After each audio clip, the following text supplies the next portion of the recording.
Please be seated.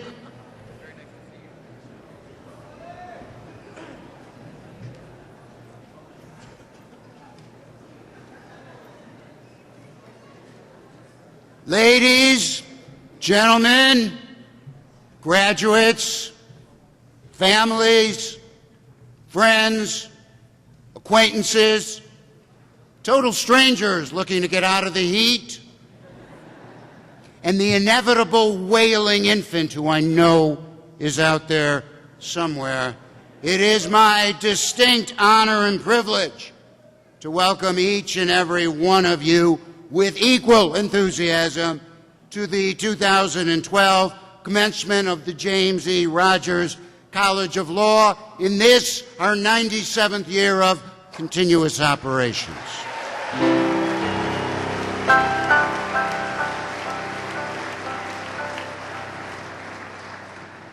Today, we welcome our 2012 JD, LLM, and SJD graduates to our Arizona Law alumni ranks, and we thank all of them that helped them to reach this day.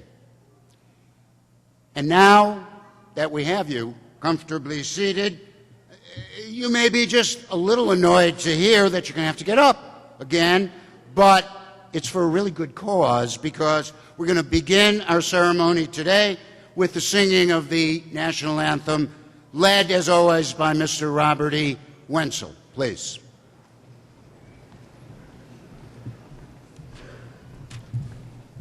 You're going to be here.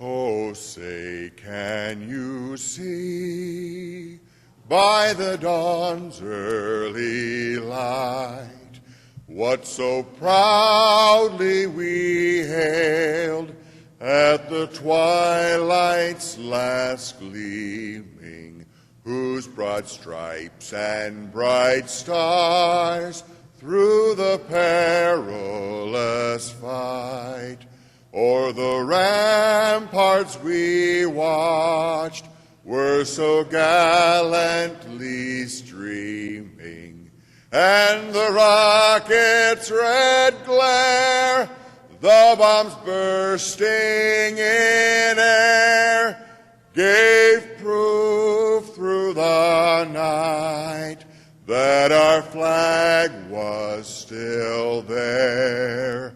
Oh, say, does that star-spangled banner yet wave o'er the land of the free and the home of the brave?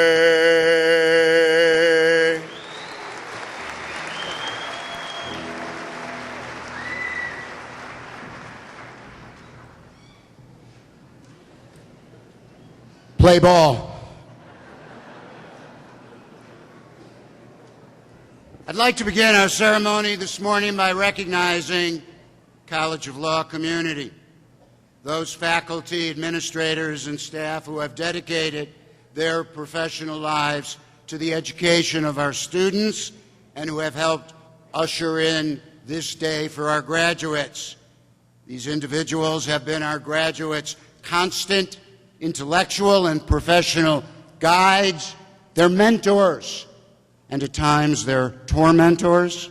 And I'd like to ask the members of the faculty and the administration on the stage today to please stand and be recognized.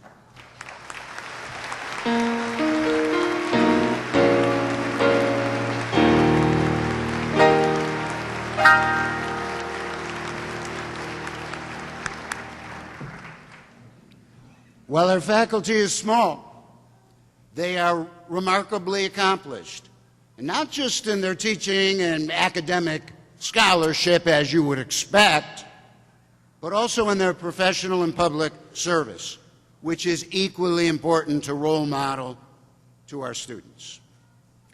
Now, if I could ask our guests to indulge me for just a moment, I'd like to have a brief sidebar with the graduates? Folks, I know, you think you're happy this morning. Trust me, it is nothing compared to the ecstasy, joy, and utter relief being felt today by the parents, spouses, partners, and significant others who have had to endure you the past 3 years.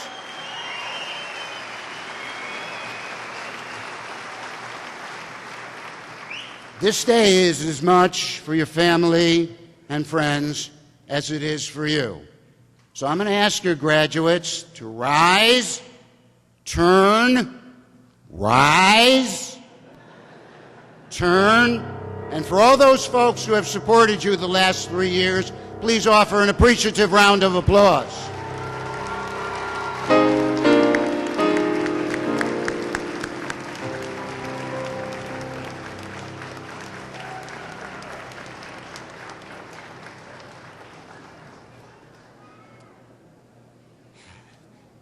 And now, I'd like to address, if I might, our guests.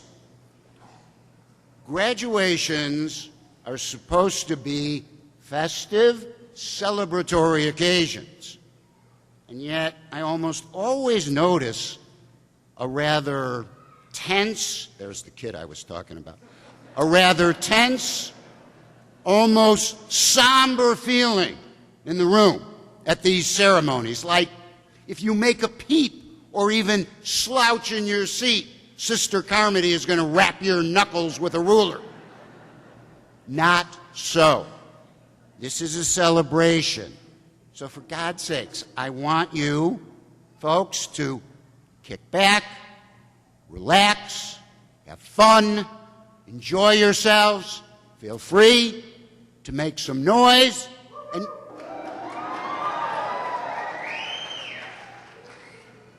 we do have security here. And you know what? Go ahead. Turn on your cell phones and pagers. All right, with those preliminaries out of the way, allow me to tell you something about the Arizona Law class of 2012. Because this is my class. I arrived almost contemporaneously with them. Although at the risk of disappointing some people, I'm afraid I don't plan to leave with them. For the most part, they arrived in Tucson on a blistering hot mid-August day in 2009. They were anxious, apprehensive, and filled with self-doubt. But now, less than 3 short years later, thanks to the efforts of the folks up on the stage, look at them today. Confident, steely-eyed, ready for any challenge, justly proud, and shined up like new tin cans. And what a journey it has been, where they've learned the mystical ways of the law, where offerors are king. The reasonable person really does exist. Octogenarians can be fertile. Creditors can not only strive for protection, they can actually achieve it. And we all know now there is a rule in Shelley's case, but none of us can remember exactly what it is. Selected from a deep and talented pool of applicants, the JD class of 2012 arrived on that August day, 150 strong, hailing from more than 25 states and representing over 75 undergraduate institutions. Over the next 3 years, they studied as they never had before, but somehow they also found the time to blow off a little steam on occasion and do a pretty good job of mixing pleasure with business. So, with great resourcefulness, they've made it through, and now they stare squarely into an exciting but certainly challenged and very troubled world and future. Perhaps no generation since World War II has faced the kinds of challenges that our country and thus our graduates face today. However, they are prepared. They are ready to play a positive role in tackling these challenges and to make their mark in bringing about a brighter future for our community, our state, and our country. And I have all confidence that they will, because in our society, that's what good lawyers do and have always done. This afternoon, 145 JD graduates will walk across this stage to receive their degrees.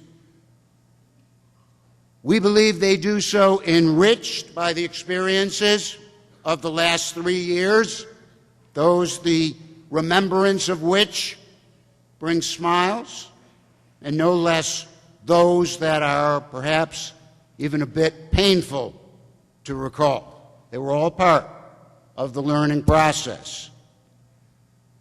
These JD graduates will be joined by 13 other graduates receiving their LLM, Master's in Law degree, and 4 students receiving the SJD, Doctor of Juridical Science degree. These degrees represent the highest academic achievement recognized in American legal education. Moreover, in addition to their erudition, many of our graduate students come from abroad, and we celebrate the added diversity that they bring and have brought to our college, our university, and our community. Yes, we know that the last few years have been consumed with a lot of trauma, a lot of rules, a lot of minutia. But if we did our job right, the most important thing that these mortar-boarded folks gathered before us to receive their diplomas today acquired was not specific data, not specific rules, but rather the intellectual armor and equally the values that they'll need to become leaders, not simply in their profession, but in their communities as well. Because somewhere amidst all that dense doctrine to which they were exposed and which they absorbed and processed, these graduates also learned what it means to be a professional. They developed, through their pro bono and other co-curricular activities, a deep understanding and a sensitive appreciation for the strict ethical obligations to which they will now become subject as lawyers, and just as importantly, they developed an acute awareness of the public service expectations that necessarily attend the privileges that they will enjoy as the members of a profession. We know they've inculcated an abiding passion for learning and an appreciation of the ineffable dearness of living in a regime founded on and guided by the rule of law. We hope they've also developed a deep respect for others and acquired the skills and the values not only to be effective and ethical lawyers, but just as importantly, to be good citizens. All right, now for my charge to the graduates. Now, I realize you believe we've been charging you for 3 years, but here I use the term charge in a quite different sense than that. My charge today is in 3 parts. First, in a few moments, you will march across this platform before your parents, relatives, friends, to receive a very costly piece of paper bearing your name.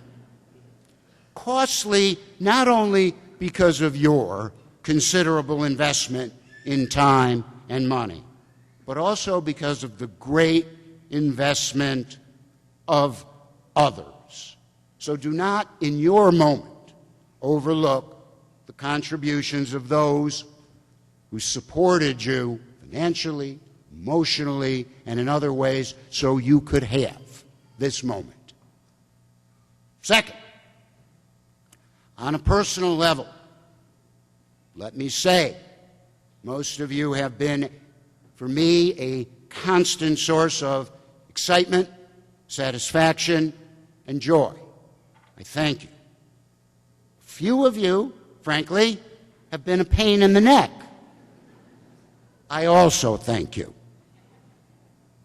Third, you owe it to yourself to make your days count. So dig deep. Don't become complacent. Stretch yourselves. Personally and intellectually, you may be amazed at what you can accomplish and the difference you can make. But remember, if you're inclined to be a crusader, don't be too loud or self-righteous about it. If law school has taught you anything, hopefully it's that there is almost never a single right answer. The world is a pretty messy, complicated place. So listen to others, particularly those who disagree with you. Don't assume you always have it right. You don't. Precious few of us are infallible. We all make mistakes. Trust me, I've made some doozies in my time. More importantly, remember that personal growth flourishes in respect and tolerance for views that diverge from our own, and it stagnates in idolatry. People that feel it necessary to denigrate and disrespect views that differ from their own are, in my opinion, just insecure. And if you don't agree with that, you can go to hell. Right?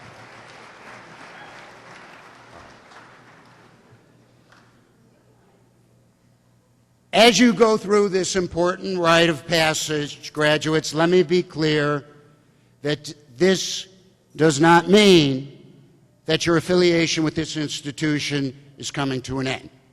Quite the contrary. We want your identification with the College of Law to be not just the 1 or 3 years you spent in residence in Tucson, but a lifelong association that can and should pay you dividends throughout your career. You are stakeholders now, and it matters no less to you what happens on Helen and Mountain next year or in 10 years than it did when you were a law student living on SpaghettiOs and beer. Because today you become an indelible part of the rich, now near 100-year legacy and tradition that makes Arizona law so unique. And after today, as you disperse around the state, across the country, and even abroad, wherever you go, for the rest of your lives, as Arizona law alumni, you remain members of a single family, a community of kindred spirits. And all of us who you leave behind will continue every day to work very hard to make all of you as proud of us in the future as we are of you today. However, to quote the late, great country music legend, Waylon Jennings, how can we miss you if you never leave?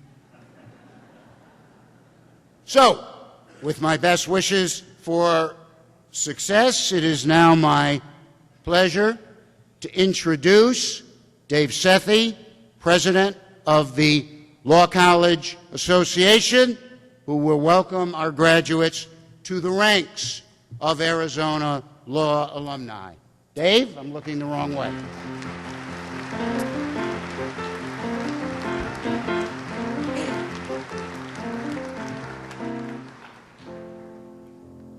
Good morning.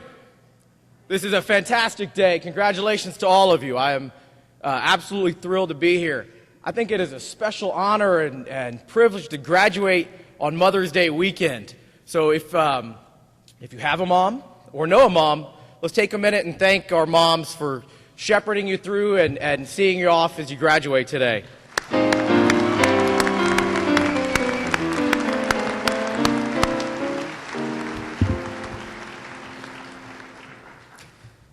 I know your families and friends are especially proud to see you graduate and celebrate here with you. I saw some great signs when I came in, and I know that this is a wonderful day, not just for the 150 or so of you, but also for your friends and family. And it's also a wonderful day for me representing the Law College Association and the 7,000 or so graduates who you now join.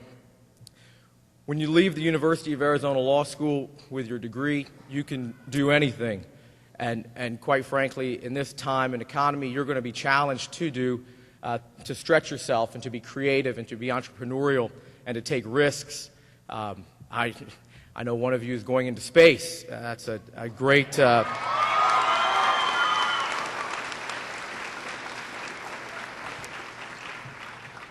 That is certainly the final legal frontier.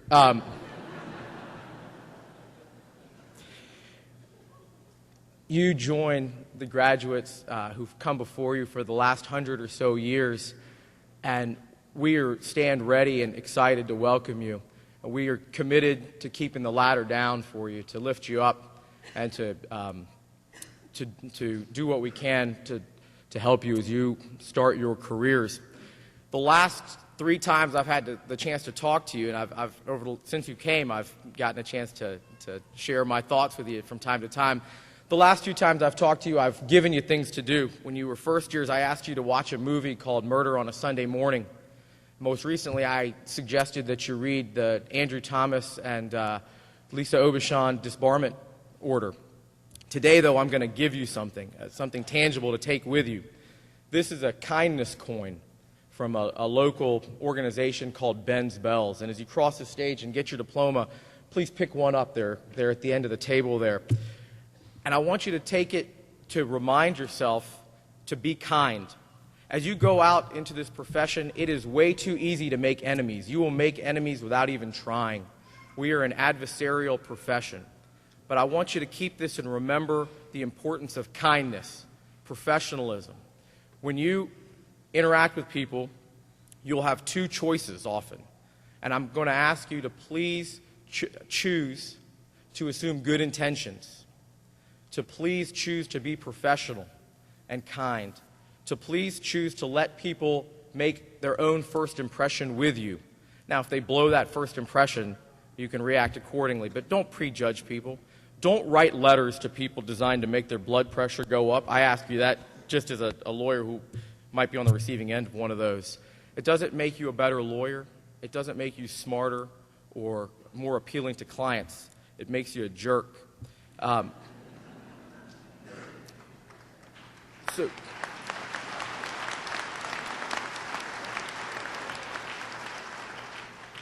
So with that, it is my absolute honor and pleasure to welcome you to the Law College Association to celebrate your graduation, to ask you to remember to be kind and bear down. Congratulations.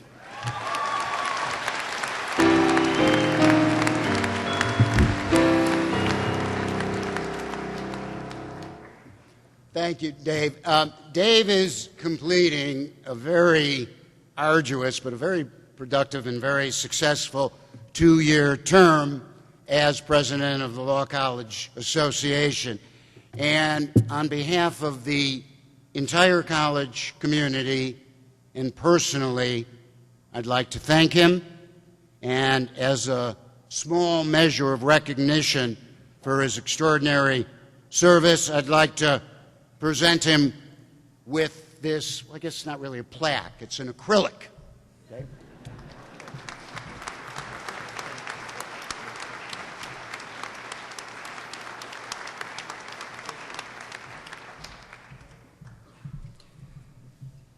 Our next order of business is to recognize two members of our faculty with the University of Arizona Alumni Association's prestigious Faculty Achievement Award. Both of these individuals were nominated by the Law College Association. Both are richly deserving. Unfortunately, neither is with us today, but that doesn't mean that they should go unmentioned. The first has been a member of our faculty for over 40 years and is himself an alumnus of the college. As of June 30, 2011, he officially retired, but he has nonetheless carried a full teaching load during this past year. Indeed, as far as I can tell, the only thing that seems to have changed is we're not paying him anymore. He is the father of our clinical program and a man who truly never met a good cause he wasn't prepared to help. I know the graduates know who I'm talking about. Please acknowledge Professor Andy Silverman.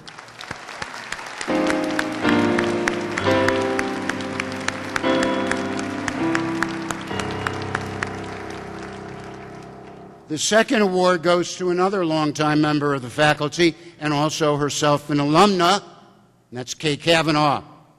Prior to her retirement this past December 31st, Kay served as Associate Dean of Academic Affairs for 20 years. Now, some of you may not appreciate what that entails, but trust me, and with no disrespect, and I don't mean to be flip, but I think combat would have been easier. So please acknowledge Kay Kavanaugh.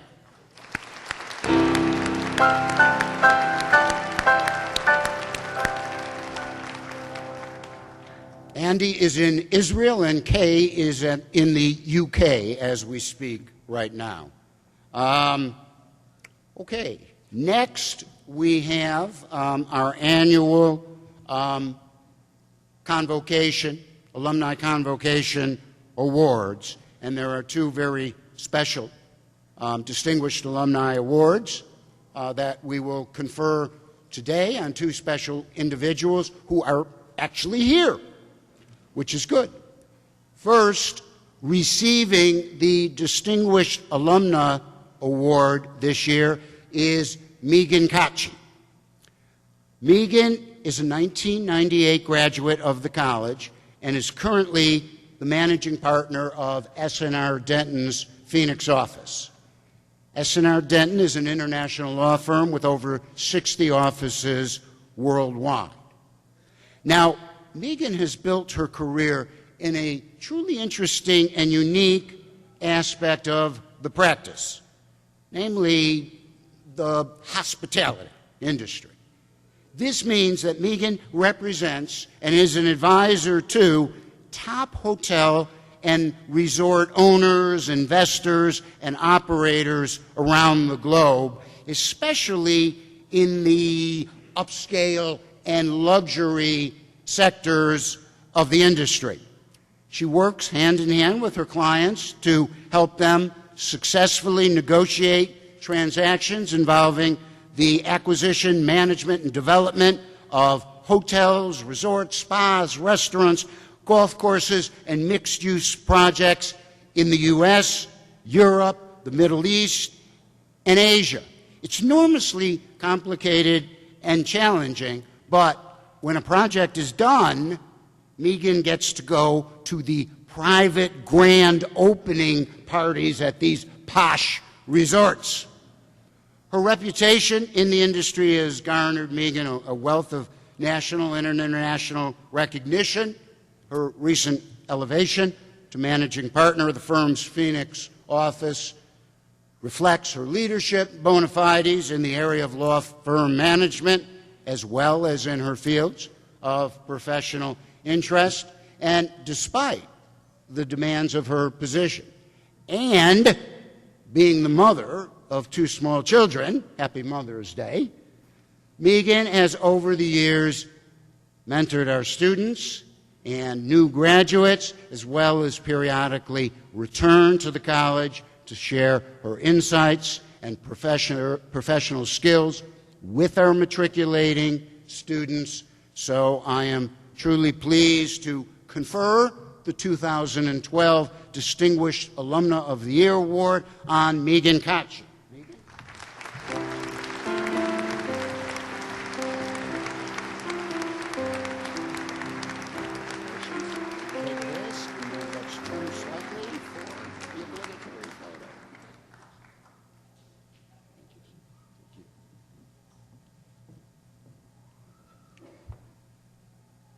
This year, the Distinguished Alumnus Award was a no-brainer. I don't mean the awardee has no brain. I mean it was a very easy decision. This year, the award goes to Dale Danneman. Dale's connections with the college really epitomize the lifelong relationship that we hope all of our graduating students will establish and maintain. Dale graduated in 1974, having been an outstanding law student and managing editor of the Arizona Law Review. He left Arizona Law first for a prestigious judicial clerkship on the Ninth Circuit Court of Appeals, and later for a clerkship with a federal district judge, William Fry. After several years as an assistant United States attorney prosecuting land fraud cases, he went into private practice and has been since a civil and criminal trial lawyer in Lewis and Rocha's Phoenix office, with an impressive record in both state and federal trials and appeals. Since 1996, he has been a member of the board of the Law College Association and presently serves on the LCA's executive committee. In addition, over the past 2 years, he has chaired the LCA's awards committee and brought new life and energy to that process. I could go on, but I know without a doubt that Dale would be the first to say I've already said enough about him. However, I can't overlook the fact that this past year, Dale made an exceptional gift to the Law College in the form of a 245-page oral history of Dean Charles Ayers, who is to my immediate left, and, as I've said many times in the past, is truly the heart and soul of our college. This bound volume reflects hundreds of hours of planning, interviewing, and synthesizing information that really defines the college's contemporary history. And as we move toward our 100th anniversary in 2015, it's the start of a larger project to capture and celebrate that rich legacy. So, as I say, based on both professional achievement and service to the college, it's a no-brainer to confer this award on Dale Danneman. Dale?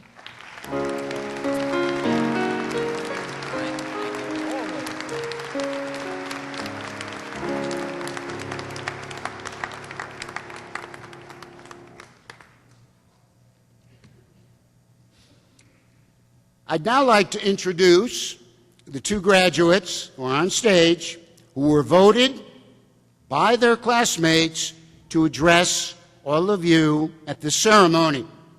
They are, in the order they will address you, Lisa Pope and Gabe Munoz. Let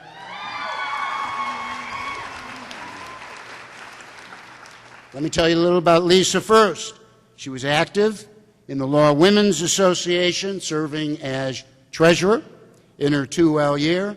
This past year, She served as a legal writing fellow and a member of the Arizona Law Review. And in her spare time, Lisa is the mother to a 6-year-old boy and a 4-year-old girl, so happy Mother's Day to you. And she hopes to use her pre-law school experience as a registered nurse in a career in health law. Lisa.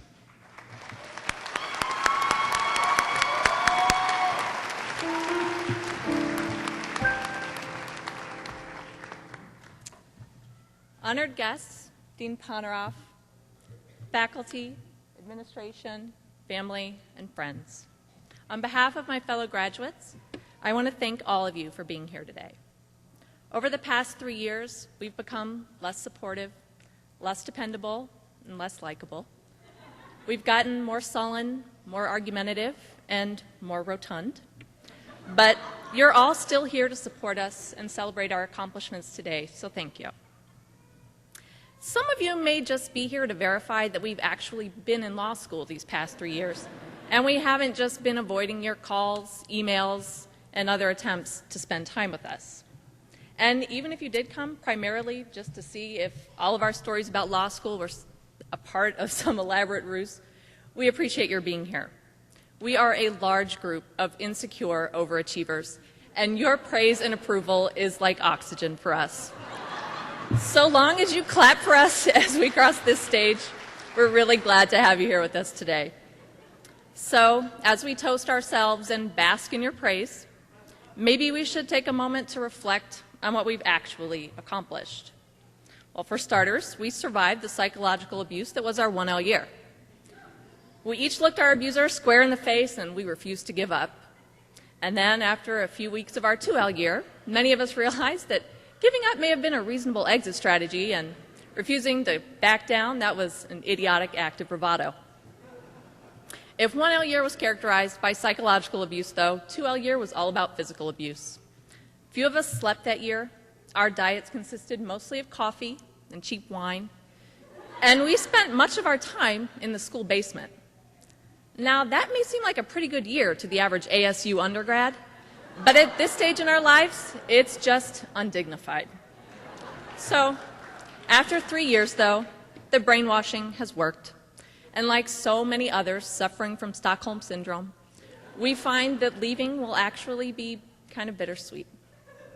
This last year, we've divided our time fairly equally between working furiously to finish what we started and spending some time reflecting over Tuesday wine on the friendships that we've cultivated, wishing that our time together weren't ending so soon, but being grateful nonetheless to be finished with school.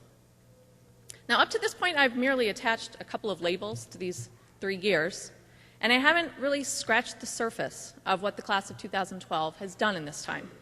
So maybe I should get to it. I don't know how much longer my family can keep my kids quiet through this thing. So, first, most of us have borrowed somewhere between $100,000 and $200,000 for the privilege of attending the James E. Rogers College of Law. And many of us will be rewarded with unemployment. Some say this is a short-term loss, long-term gain, and for all of our sakes, I hope they're right. As Dean Massaro might say, we'll see. Many of us left meaningful, well-paying work to join the ranks of a profession whose reputation for being untrustworthy is only slightly more well-known than its reputation for leading to depression and substance abuse. A number of us have spent the better part of the 3 years in the basement of the library, trying our best to understand the difference between res judicata and collateral estoppel, coming out only occasionally to weigh in on the ongoing debate over the Oxford comma, and barely avoiding developing rickets from the lack of sun exposure. Now, whether our investment in law school is the best investment we could have made with roughly $100,000 over these past 3 years is debatable, but it certainly hasn't been all bad. We got to hear Professor Ratner belt out a soulful rendition of Miley Cyrus's Party in the USA.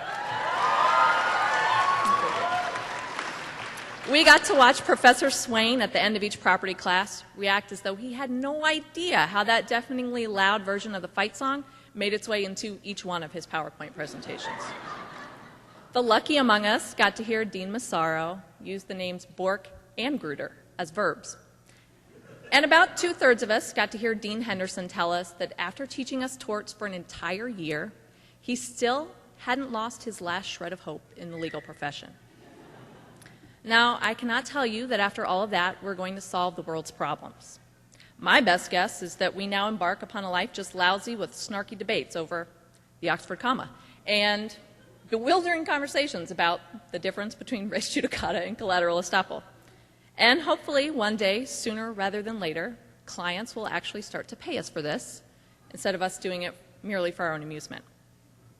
But to the class of 2012, I can tell you this. First, I don't know if you will be fulfilled. I don't know if you will be successful, and I don't know if you will be happy. I don't even know if I'm going to find a job. But I do know this. This place has changed us. Our teachers and mentors behind me have made us advocates, and they've given us the tools we need to help people. So let's not screw this up. Second, I wanted to bring your attention to the fact that I haven't cursed once in 5 minutes. With the over-under for the number of times I might unintentionally or intentionally use a fleeting expletive set at 12, there isn't much hope for most of you who've placed bets. Lastly, I wanted to let you know that my sarcasm belies how truly proud I am of each of you and how profoundly grateful I am to call so many of you my friends. So thank you.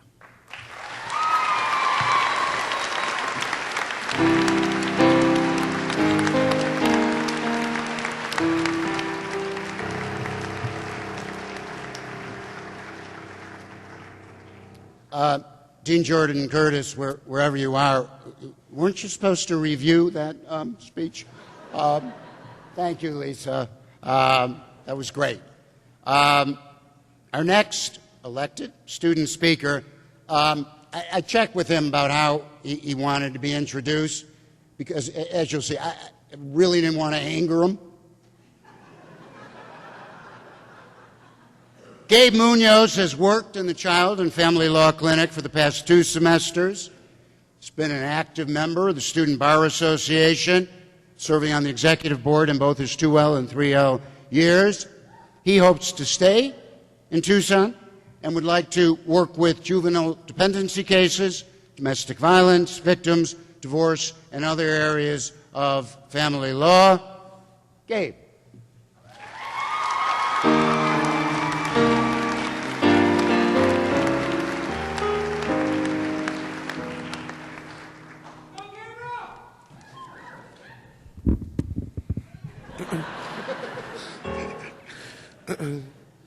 All right, I'll be keeping this very brief, because if I've learned nothing else in law school, it's how valuable time is. And also, I'm not as easy to look at as Lisa.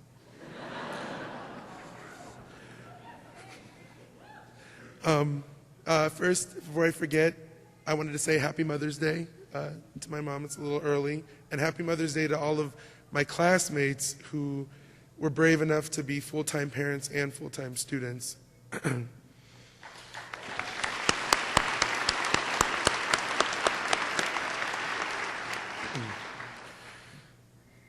During orientation 3 years ago, if everyone can remember that far back, we received a lot of advice during bridge and orientation. The funny thing about advice is that it doesn't always apply to everyone, and it's not always good advice for everybody. I tried to think of something that I found to be universally applicable to all of our lives, and it actually was something that Mr. Sethi said during orientation, which is about being nice. It might feel counterintuitive at times to think of lawyers as being nice people, especially after all the courtroom drama and the terrible lawyer jokes that we've all heard. But I can't think of a time when being nice, and I mean genuinely being nice, ever backfired or went unrewarded. I'm sure it actually, probably, without being presumptive, has some part, and now Lisa and I were able to be here today to speak to you. When I'm surrounded by so many talented and gifted people who I admire so much, it's hard to think of who I admire the most. but I can say that the classmates and the faculty that I respected the most were those that were able to smile and were able to laugh. I realized that as graduates that we're facing some troublesome times and a hard economy, and sometimes it probably seems hard to smile. But I think that if you take stock of all your wins and losses in law school and all of the friends that you know you'll be keeping in touch with for the rest of your life, I think it'll be pretty easy for you to find something to smile about. I am resolved to remain relentlessly positive about our graduating class, and I only have faith in what you can all accomplish. I have faith that our professors have prepared us for our future careers. And if you're ever worried about what the future may hold for you, just remember today that there's a building full of people behind you and in front of you that only have faith in you. So no pressure and good luck.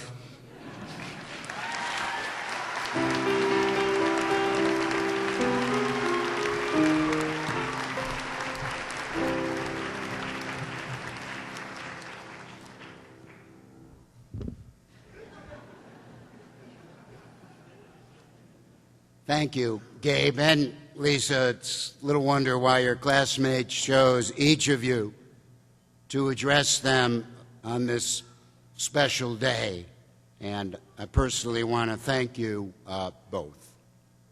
It's now my privilege to introduce our commencement speaker today, and that is Barbara Lawal, who, we're proud to say first, is a graduate of our law college.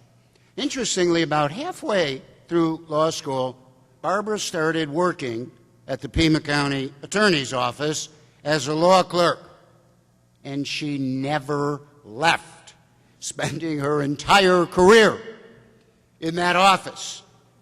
In 1996, Ms. Lawal became the first woman elected Pima County attorney, a position that she continues to hold today as she completes her fourth term in office.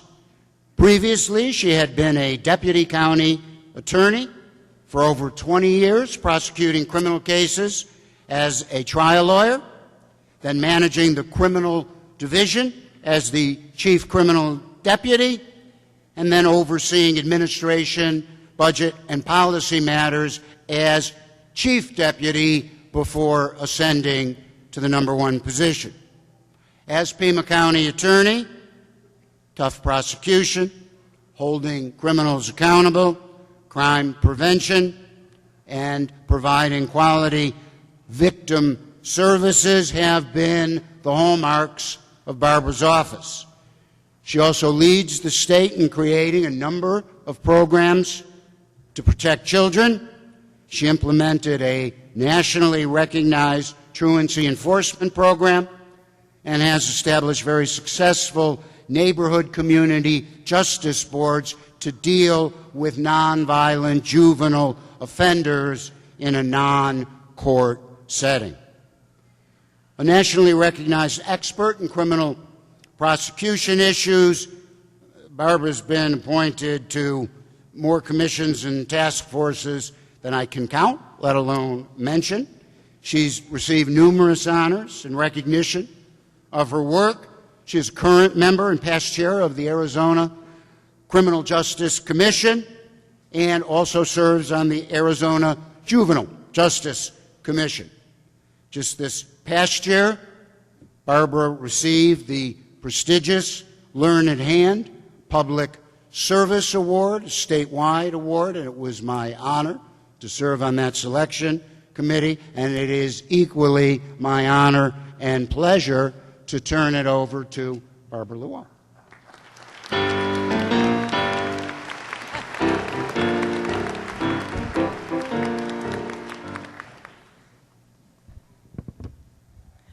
Good morning to all of you. And Dean Poneroff, thank you very much for that kind introduction.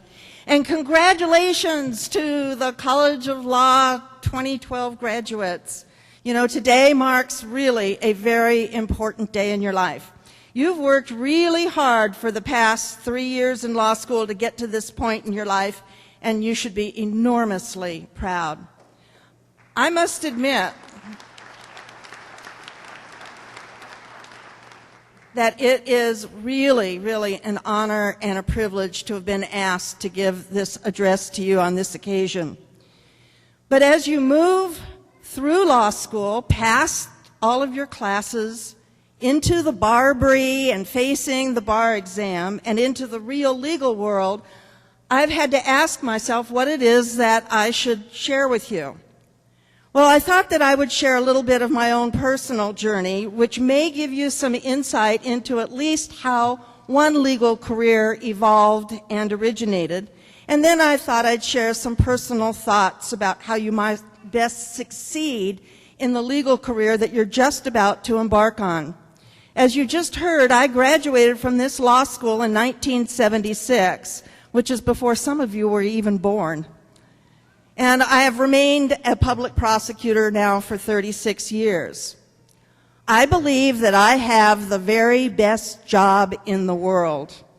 And that's because I'm the people's lawyer. The work that I get to do every single day in Pima County is really special and very meaningful. Whether it's as the civil lawyer protecting the interests of the taxpayers and the citizens of Pima County, or as the criminal prosecutor working to hold those who threaten and endanger and harm others accountable and fighting to ensure that victims of crime receive justice. Every single day, I get the privilege and the opportunity to make a living and also make a difference. I tell the men and women who join my office how important it is that they are prosecutors, because every day we get to fight for safe streets, secure homes, and the American way of life. And that's the work that I get to do every day. I get to use my God-given talents to improve the human condition. And boy, how awesome is that? You know, Oliver Wendell Holmes once said, "Every man, every woman should be part of the action and the passion of the times that they live in." And every single day, I have the privilege and the opportunity to be a real part of the action and the passion of our times. And that's why I am so proud to be a prosecutor. But growing up, I never knew that one day I would even be a lawyer, let alone run for public office and become the elected prosecutor of my hometown. When I was really little, all I wanted to be was a ballerina. As a teenager, I just wanted to dance on American Bandstand and perhaps marry Ricky Nelson. Now that I'm older, I just aspire to be like Betty White. My grandparents were uneducated Jewish immigrants from Russia and the Ukraine who came to the United States to find the American dream.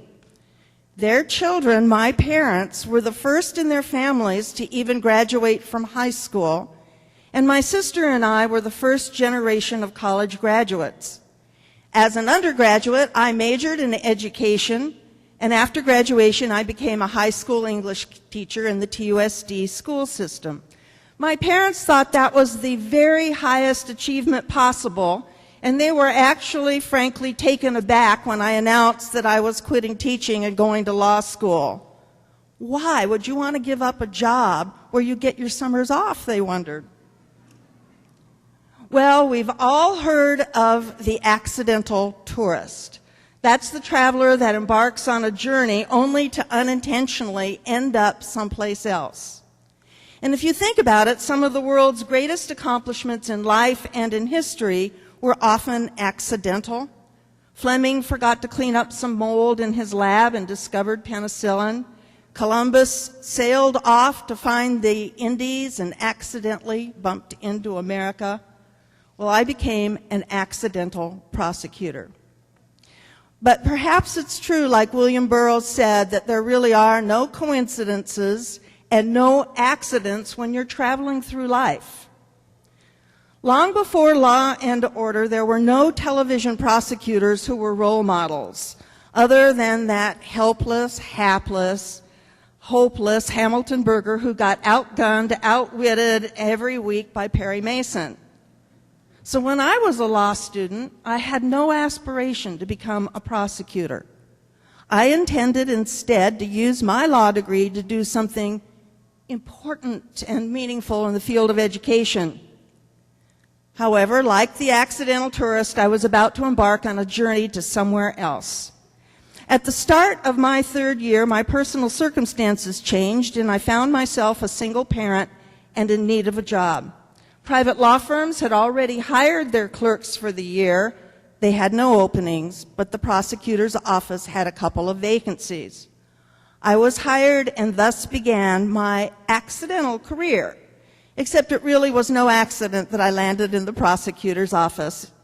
It was simply what was meant to be.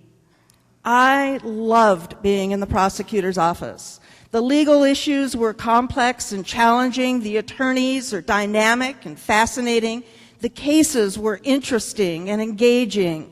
The cops were charismatic, fearless, and bold, just like they are on television. Everything moved at a fast and furious pace. But the most important thing is the work was noble and it served the public good. So I was hooked. I signed up to do my legal internship in the county attorney's office and was able to actually try cases in justice court. And through that experience, I started to truly understand what I had not learned in law school, and that is the real nature of practicing law and providing justice. After passing the bar, I was hired as a deputy county attorney. And over the years, I learned what it meant to be a successful prosecutor and what it did not mean. I learned that it did not mean locking up as many people as possible for as long as possible. It did not mean applying a reflexive, mechanical application of the criminal law to wrongdoers. Now, most of the lessons that I learned about what it means to be a successful prosecutor are equally applicable to any lawyer. To be successful, I learned that one must have a true understanding of people and their motivations. I learned that success meant I must be able to comprehend the needs of the client and have the wisdom to figure out the best and the most appropriate course of action. And it goes without saying that a good prosecutor and a good lawyer must also have a profound capacity for fairness, compassion, empathy, and service. But none of this was really known to me as a student in law school. Most of you will not ever become prosecutors nor even public lawyers.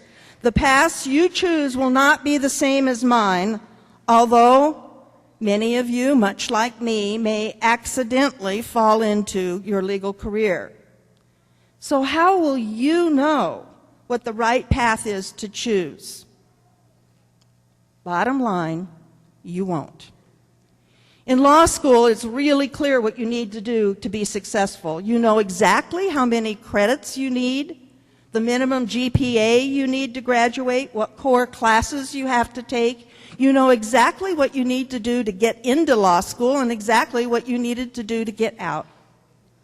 Here's my admission. I was not a very great student in law school, and Dean Ayers behind me can probably attest to that. My grades were somewhat mediocre, and my class ranking was right smack in the middle. And I never imagined that 36 years after graduating, I would be delivering a law school commencement address. So you see, success in law school is not necessarily predictive of your future success. So what is? What is it that you need to know to be successful in your law school career, in your legal career? Well, if there's any wisdom or advice that I can impart and share with you, regardless of the path that you choose, it's this. There is a conversation out there about who you are and what you stand for. This conversation exists for everyone in this audience. It is constant and it is never ending. To be successful at anything that you do, you must proactively shape and forge that conversation. I ask all my new attorneys the question, what do you want the conversation to be when it is about you? In the television show The West Wing, about a fictional presidential administration, President Jedediah Bartlett talks to his Secretary of Agriculture just before giving the State of the Union address. By the way, did you know that during the State of the Union, it's customary that one cabinet member be left behind in an underground bunker just in case of a successful terrorist attack on Congress, and everyone in the normal presidential succession is wiped out? In this State of the Union episode, the Secretary of Agriculture is the one who's left behind, and he says in a very panicky voice, "Mr. President, if something were to happen, what do I do? How do I know what to do?" And President Bartlett responds, "Do you have a friend who's smarter and wiser than you? Someone who always tells the truth? Someone you can trust with your life?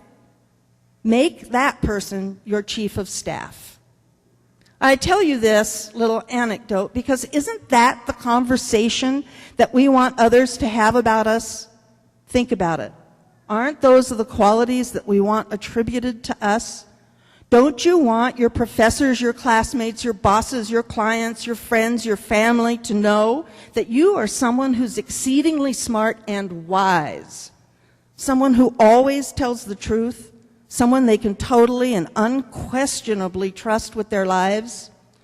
Don't you want the conversation surrounding you to be about your uncommon competence and talent, your unquestionable integrity, loyalty, commitment, your undeniable leadership potential, and your true dedication as a lawyer? Don't you want to be known as supremely accomplished and the true professional? I tell my new attorneys that creating this kind of a conversation is very simple. It's very easy. It can be easily done, though not all lawyers do it. All you have to do is make sure that your conduct conforms to exactly what you want the conversation to be. Your behavior then produces those results, and it shapes the conversation that people have about you. That's all that's needed. So here's what you can do. Come to work on time. Work hard. Be prepared. Don't be lazy. Focus. Be diligent. Return your phone calls. Please return your phone calls. Tell the truth. Don't lie. Own up to your mistakes. You're going to make a lot of them. It's okay. We all make mistakes, but don't ever cover them up. Be friendly. Be gracious. Be courteous. Smile. Sometimes it's even okay to laugh. Treat everyone that you meet with enormous respect, dignity, and to repeat the words that have already been used, kindness. The support staff, the janitors and custodians, your adversaries and opponents, not just the partners and attorneys in your firm. I recently had the following conversation with my little 6-year-old grandson, who was very wise. He said, "You know what I think, Grandma?" "No, sweetie, what do you think?" "I think the most important thing is to be kind in all that you do." "Is that the most important thing, William?" "Yeah," he said, "totally." Be kind in all that you do. Imagine how that will shape the conversation about who you are. What else will shape the conversation and help ensure your success? I've got just a few things to share. These have helped me enormously. Be sure to have a passion for life. Love your work, love your families, love what you do. Do your job because it's something you truly enjoy doing. Be excited when you go to work. If you don't like your work, it's up to you to find work that you will love doing. Then get really good at it. Competence is a rare commodity these days. Be inspired to give more than you get. Dedicate yourself to quality and excellence. If you do this, you will wake up every morning feeling the passion of pursuit and not just the pursuit of a paycheck. Regardless of whether you wind up as a prosecutor, a public defender, a family or probate lawyer, a corporate litigator, transactional attorney, a judge, a law professor, or none of those things, if you put your heart and your soul into everything that you do, you can't help but have a wonderful time. And when that happens, no one will ever be able to take that away from you. Know that mastery and achievement and success reside within each of you. It's just like your mom said. You can be anything that you want to be as long as you're willing to work hard. You can achieve whatever you set out to achieve. Autograph your work with integrity. Do what's right, not what's fashionable. You know, we all expect integrity from everyone else. We must demand it of ourselves. It's very easy to do world-class work when the boss is watching you. The test is what you do when nobody's looking. Be sure to have chutzpah.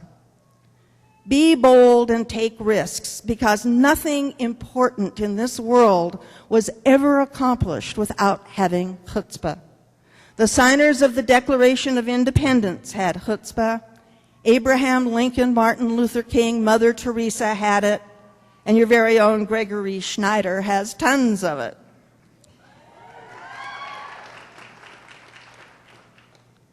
There's a very special sign on the wall of Mother Teresa's children's home in Calcutta, India.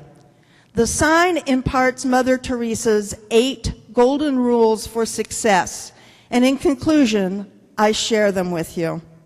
Number 1, people are unreasonable, illogical, and self-centered.